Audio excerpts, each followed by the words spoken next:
नमस्कार, जय हिंद, वंदे मातरम। स्वागत है आपका एक बार फिर से अपने YouTube चैनल @SYGK फैक्ट पे। दोस्तों, आशा करता हूँ आप शानदार, जबरदस्त, मस्त और स्वस्थ होंगे और अपनी तैयारी में लगे होंगे। दोस्तों, आप जिस भी एग्जाम की तैयारी करते हैं जिसमें हिंदी के क्वेश्चन पूछे जाते हैं, तो आपके लिए ये वीडियो बहुत ही हेल्पफुल होने वाली है। दोस्तों, ये सारे क्वेश्चन टॉप सिलेक्टिव क्वेश्चन है दोस्तों, किसी न किसी एग्जाम में पूछे गए हैं। तो आप इस वीडियो को पूरे अंत तक देखिएगा दोस्तों, और कमेंट करके जरूर बताइएगा कि आपके कितने क्वेश्चन सही है। दोस्तों, किसी भी एग्जाम को क्रैक करने के लिए एक लक्ष्य होना चाहिए, उस लक्ष्य को पूरा करने में अपना पूरा दिन लगाना चाहिए। दोस्तों, किसी ने क्या खूब कहा है दोस्तों, जब आंखों में अरमान लिया, मंजिल को अपना मान लिया, ये मुश्किल क्या आसान किया, अब ठान लिया तो ठान लिया। दोस्तों, किसी एग्जाम को क्रैक करने के लिए हमें ये जरूरी है। दोस्तों, चलिए दोस्तों, बिना देरी के स्टार्ट करते हैं पहले क्वेश्चन से। पहला क्वेश्चन है, अनुस्वार किसका कार्य करता है? अनुस्वार किसका कार्य करता है? तो अनुस्वार जो होता है पंचम वर्ण का कार्य करता है। ऑप्शन डी इसका सही होगा।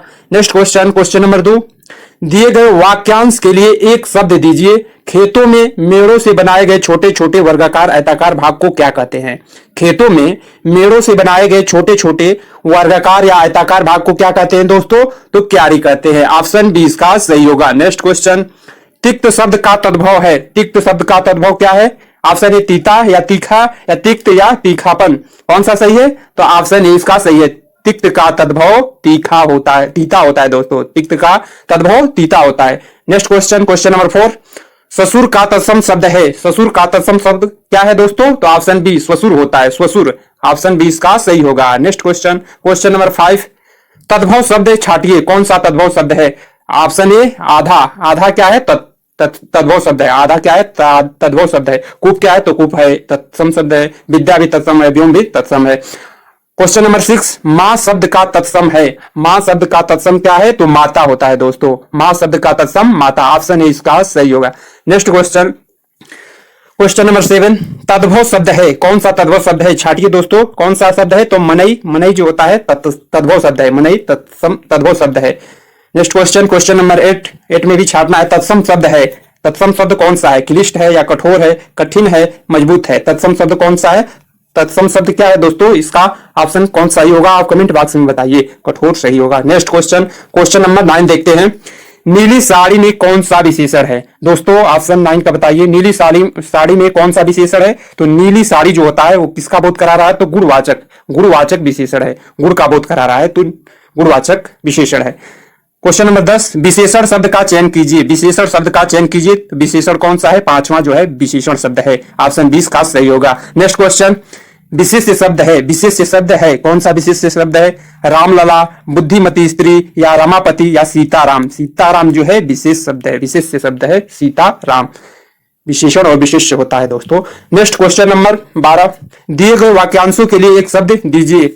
अपने पास रखी हुई दूसरे की वस्तु क्या कहलाती है दोस्तों? अपने पास रखी हुई दूसरों की वस्तु क्या कहलाती है दोस्तों? तो उसको क्या कहते हैं? धाती, धराऊ या धरनी या धन्य या धरोहर। अपने पास रखी हुई दूसरों की वस्तु धरोहर कहते हैं। ऑप्शन डी इसका सही होगा। नेक्स्ट क्वेश्चन नंबर 13 देखते हैं। दिए गए वाक्य रूप शब्द को प्रतिस्थापित करने के लिए सबसे उपयुक्त विकल्प कौन सा है? पृथ्वी का रूप गोल होता है। पृथ्वी का रूप गोल होता है। इसमें कौन सा सही होना चाहिए? तो आकार। पृथ्वी का आकार गोल होना चाहिए। नेक्स्ट क्वेश्चन नंबर 14 देखते हैं। बाण शब्द का समानार्थी शब्द चयन कीजिए। बाण शब्द का समानार्थी शब्द क्या है दोस्तों? बताइए। बाण शब्द का समानार्थी अर्थ क्या होता है?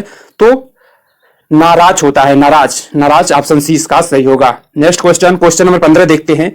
दिए गए वाक्यों में गए पर को प्रतिस्थापित करने के लिए सबसे उपयुक्त विकल्प कौन सा है? चयन कीजिए। मोहन के गए पर वह उठ बैठा। मोहन के गए पर वह उठ बैठा। कौन सा सही होगा ऑप्शन? तो मोहन के जाने पर वह उठ बैठा। दोस्तों, इसमें ऑप्शन सी सही होगा। मोहन के जाने पर वह उठ बैठा। नेक्स्ट क्वेश्चन नंबर 16 देखते हैं।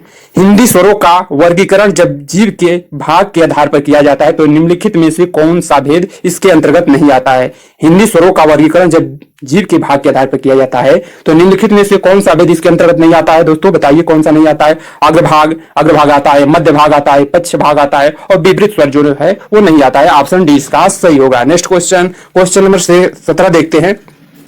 निम्नलिखित में से पार्श्विक कौन सी है? निम्नलिखित में से पार्श्विक कौन सी है? तो ल जो होता है पार्श्विक होता है। ल पार्श्विक है, ल पार्श्विक है। नेक्स्ट क्वेश्चन, क्वेश्चन नंबर 17, निम्नलिखित में से कौन पार्श्विक है? तो ल जो होता है पार्श्विक है, ऑप्शन बी इसका सही होगा। नेक्स्ट क्वेश्चन, क्वेश्चन नंबर 18, ट वर्ग उच्चारण की दृष्टि से किस प्रकार की ध्वनि है? ट वर्ग उच्चारण की दृष्टि से किस प्रकार की ध्वनि है? बताइए दोस्तों, किस प्रकार की ध्वनि है? तो मूर्धन्य ध्वनि है। क वर्ग कंठ से, क च वर्ग तालव्य से, ट वर्ग मूर्धन्य से, त वर्ग त थ द दंत से और प फ ब ओठ से बोला जाता है दोस्तों। नेक्स्ट क्वेश्चन, क्वेश्चन नंबर 19 देखते हैं, इसका सही आंसर बताइए। उच्चारण की दृष्टि से संबल ध्वनि कौन सा है? उच्चारण की दृष्टि से संबल ध्वनि कौन सा है? वर्गीकरण कीजिए। तो उच्चारण की दृष्टि से संबल ध्वनि संप्रीकृत ध्वनि है, संप्रीकृत ध्वनि है, ऑप्शन इसका सही होगा। नेक्स्ट क्वेश्चन, क्वेश्चन नंबर 20 देखते हैं। हिंदी भाषा में ह्रस्व स्वरों की संख्या कितनी होती है? दोस्तों हिंदी भाषा में ह्रस्व स्वरों की संख्या कितनी होती है? 11, 4, 7 या 2? कौन सा सही होगा दोस्तों बताइए। हिंदी भाषा में ह्रस्व स्वरों की संख्या कितनी होती है? ह्रस्व स्वरों की संख्या कितनी होती है? तो 4 होती है। कौन कौन सी होती है? अ ई उ री, अ ई उ री 4 होती है। हिंदी में ह्रस्व स्वरों की संख्या 4 होती है, ऑप्शन बी इसका सही होगा। नेक्स्ट क्वेश्चन, लिपि चिन्हों के क्रमबद्ध समूह को क्या कहते हैं? दोस्तों लिपि चिन्हों के क्रमबद्ध समूह को क्या कहते हैं? तो वर्णमाला कहते हैं।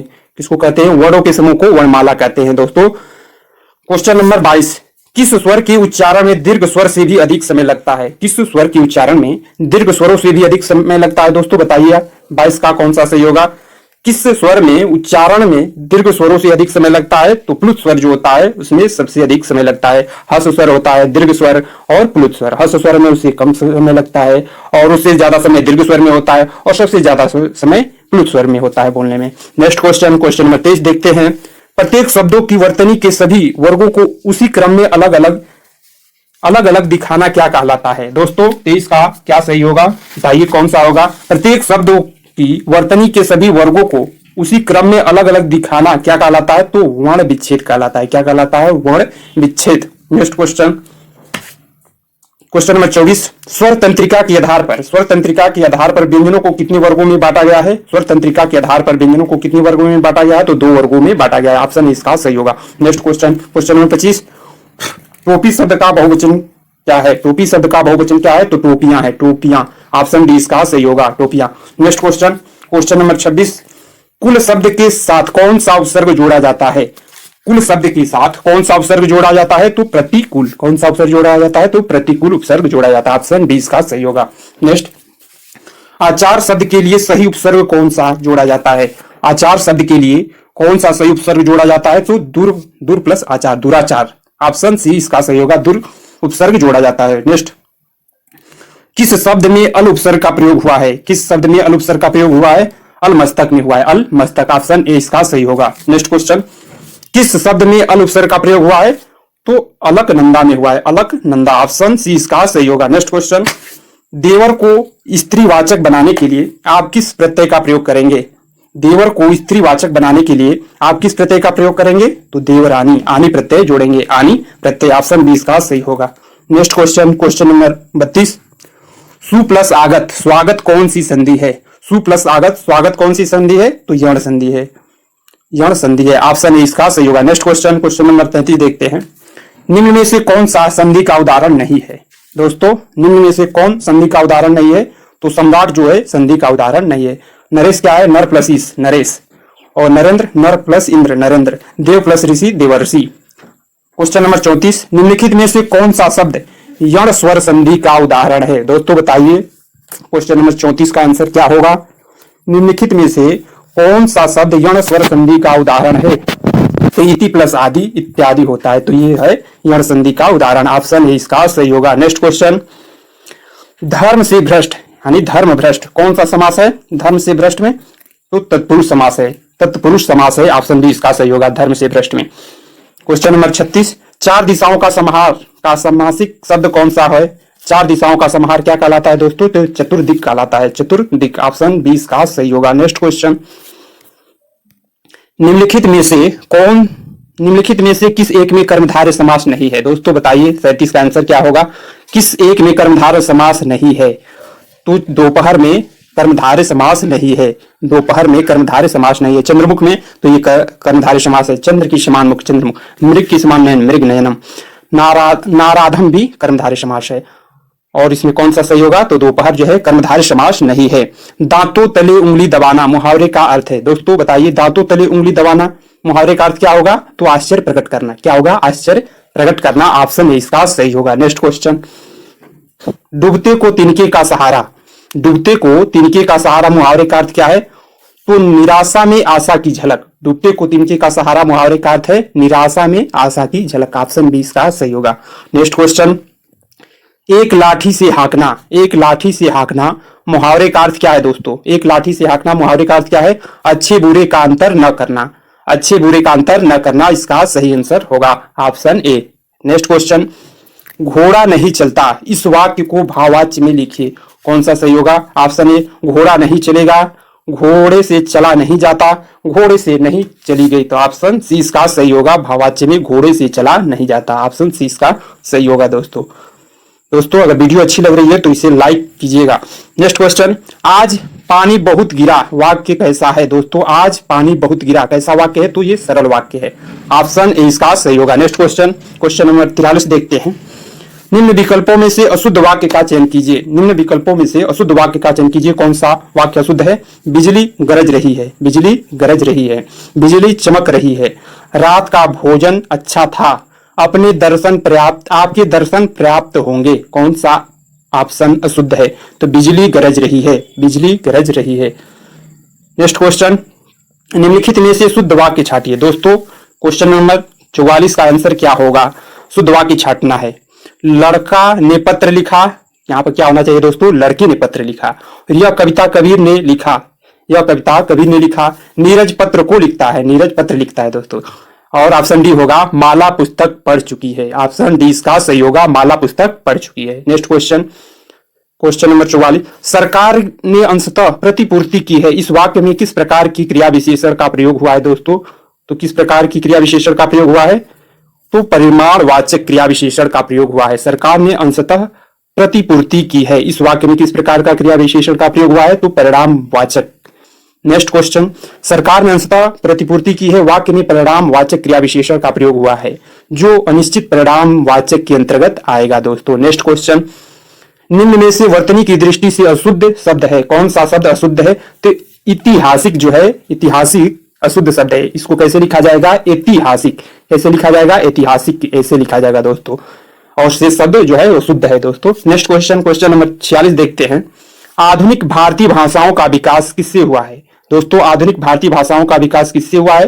तो अपभ्रंश से हुआ है। किससे? अपभ्रंश से। ऑप्शन ए इसका सही होगा। आधुनिक भारतीय आर्य भाषाओं की उदय के पूर्व आर्य भाषा का अपभ्रंश रूप विद्यमान था। नेक्स्ट क्वेश्चन, क्वेश्चन नंबर 47 देखते हैं। निम्नलिखित आधुनिक भाषाओं में से किसका संबंध अपभ्रंश की पैसाची बोली से है?